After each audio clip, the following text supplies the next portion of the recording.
Hi. It's been a while. I just finished some exams and have learned that I passed all of my classes, so as of right now, I'm in a good mood. So let's ruin that by talking about some gacha game communities. This video was originally going to be just discussing the Genshin Impact community, but instead I wanted to branch this out to the primary ones that I've interacted with or that I've seen, because I think that is much more interesting from an outside perspective. With that being said, if you happen to find yourself enjoying this video, leave a like down below, consider subscribing, and join the Discord server, which will be linked in the description, and I will see you later. First and foremost, I want you to know and understand that when I discuss communities for different games, I'm not just discussing one specific aspect. I think that communities, by and large, are very confused for a small minority. For instance, most people, when they think of negative opinions on Genshin Impact or the Genshin community, they're usually thinking of Twitter, which doesn't necessarily extend to Discord or Reddit or even the game's full-on community, such as any individual who interacts in other ways. A lot of players are pretty calm and chill. With Arknights communities, individuals may be inclined to hear about what they either have seen, whether they've joined the Arknights official Discord server, the Reddit, or they've seen on the YouTube side of things, or Twitch.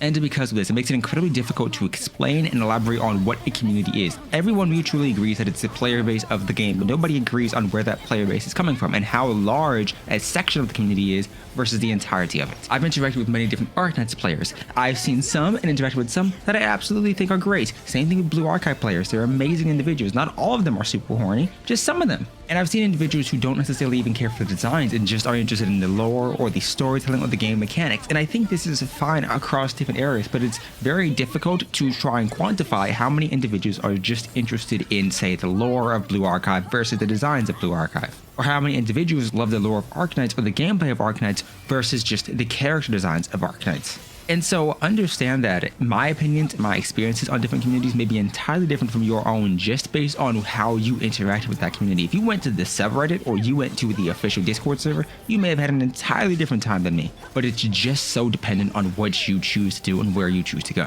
Based on my Discord server, I've interacted with the Arknights community alongside the Blue Archive. Those two have been the biggest sections, alongside the individuals who play Nikke, Girls Frontline, Destiny 2, oddly enough, and Hoyoverse, whether that be Genshin Impact or Honkai Impact. While there are a few niche games like Neo or Azur Lane, I think those are the biggest ones that at least got the most attention.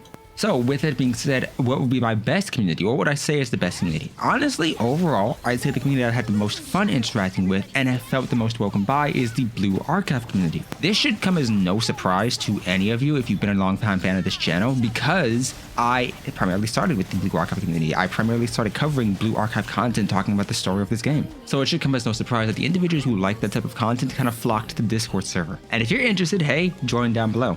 But ultimately, I think that the Blue Archive community is pretty calm. I don't think that it's necessarily large enough to have so many different issues from different areas and perspectives, but I do think that the community is centered around two things. You either like the lore and the story of them and the characters of them, or you just like the designs. And both are perfectly fine. Because the game doesn't market itself as anything too difficult or too extreme, you have meta players, but they're usually also interested in other aspects of the game as well. And the meta isn't as deeply felt. And at the same time, because you can drag the support units from your other friends, it usually means that you don't really have to pull for meta units. You can instead pull for who you think is cute. And if you're lucky, the person you think is cute is pretty good. So I'd say that if a game is centered around an idea, or a game knows how to market itself to a specific audience, I'd say it's going to have an amazing time, just because that community, if they're able to gather around one topic, if they're able to mutually agree, hey, yeah, this part of the game is great, then everybody has a much better time than if there's multiple different parts that are amazing that nobody can agree on. Originally, this was going to be discussing the negatives, but I think instead it's much more valuable to discuss the positives of each community overall, and then maybe go into much more deeper talks about the negatives of each community in a separate video. With Arknights, as opposed to dealing with a central topic, you're dealing with a community that knows a lot about each character, or at least on how to progress your account. And if you're not dealing with individuals who will teach you hand by hand in person or over Discord, you're dealing with individuals who know where to go to get guides. You're dealing with websites that are actually useful.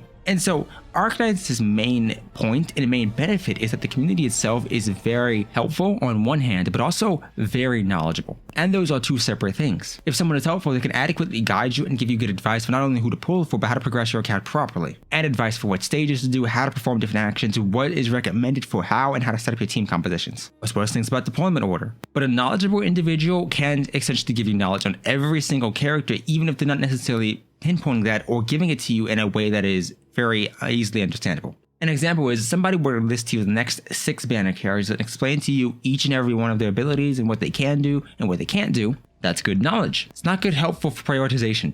So I think that Arknights' main benefit being that knowledge means that from an outside perspective, it can look very, very complex to an extent where it's almost a bit deterring to actually get into it. But if you do, I think you'll have a good time. I just think that because of that, it means that wherever you're going, Reddit, YouTube, Twitch, Discord, however and whomever you choose to interact with is very likely to have at least some advice to give to you. Next up, Genshin Impact. I'm going to be honest here, Genshin Impact gets a bad or a terrible reputation, and the only reason it gets that is because people assume Genshin community equals Twitter, because that's all they really compare it to. But I think Genshin, by and large, has a really, really nice community. If we're talking about it just from an outside perspective, you have different Discord servers and different subreddits dedicated to individual units. Your Mia mains, Yelan mains, Raiden mains, Ganyu mains, Hu Tao mains, Aika mains, and so on.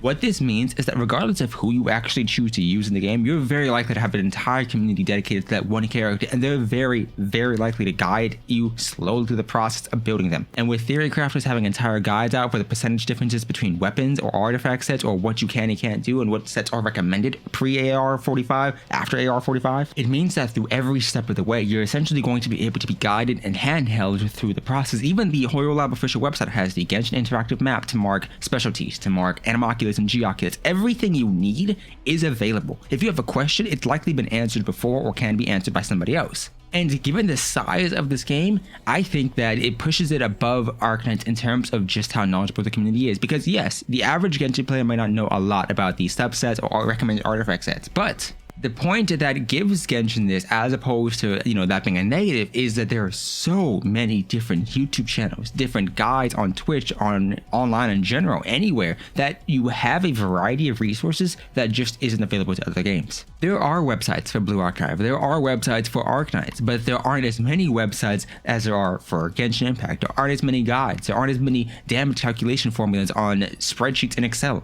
And I think that the depth of all of this does spread across different games. You can really min-max in Arknights, you can min-max in Genshin, you can min-max in every single game. It's just to what extent do you choose to do that. That applies to all of these games. You can go to Arknights and you can just sit down and say, I'm not going to pull until Ling comes around, and then win.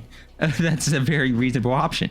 And you could sit in Genshin Impact and say, I'm not going to pull except for Archons, and you could win, except you need another team, but you could do that with free-to-play characters. With Blue Archive, you could sit down and say, I'm not going to pull until Aqua comes back, or until Azusa comes back, and you could theoretically win. Like, I'm not going to say each game is fairly balanced where every unit has the exact same power level, because no, that's different. That's impossible realistically. Everyone's going to have different pros, different kinds, different situations in which are really useful. I think it just depends on what you want. And I think if we're talking about the Nikkei individuals, surprisingly, given the design of the game, people like the story. They actually pay attention to it. They actually pay attention to the characters, the lore of the game, and the gacha system. I think that Nikkei theoretically shot itself in the foot by only advertising it, or at least being so fixated on the hypersexualization of the characters in the ads, when they should have instead focused on the story. And I'm not saying they didn't to a degree, but I am saying what happens is they did it in a much less variety, in a much less wide area in comparison to the sexualization. And sure, saying this game is very horny is going to attract a lot of individuals who want that, but if you also focus on the story, you kind of flesh that out a bit more. But I'm waiting until I actually get deeper into that community to actually give my final opinions and thoughts. With the Azlan community, I don't think anybody really plays that super seriously, I'm not gonna lie. Destiny community, it's iffy. Neo, I love it. It's one of my favorite games of all time, and that community has been great. Honestly, there's such a variety of different game communities that I don't think you can say strictly this one's awful, this one's bad. I think that gets a bad reputation, but let's be honest here, I think the vast majority of bad reputations for games comes from Twitter or maybe TikTok, at best, both of those two. But I want to hear about your opinions. What games have you played? What communities have you interacted with? And what are your opinions overall on them? Leave that in the comment section down below. Consider subscribing to the channel, leaving a like, and I will see you next time. Remember, even if you've had a bad chance with the community, don't let that deter you from playing the game itself. The games are honestly worthwhile, so give them a shot. Maybe you like it. Either way, I'll catch you next time.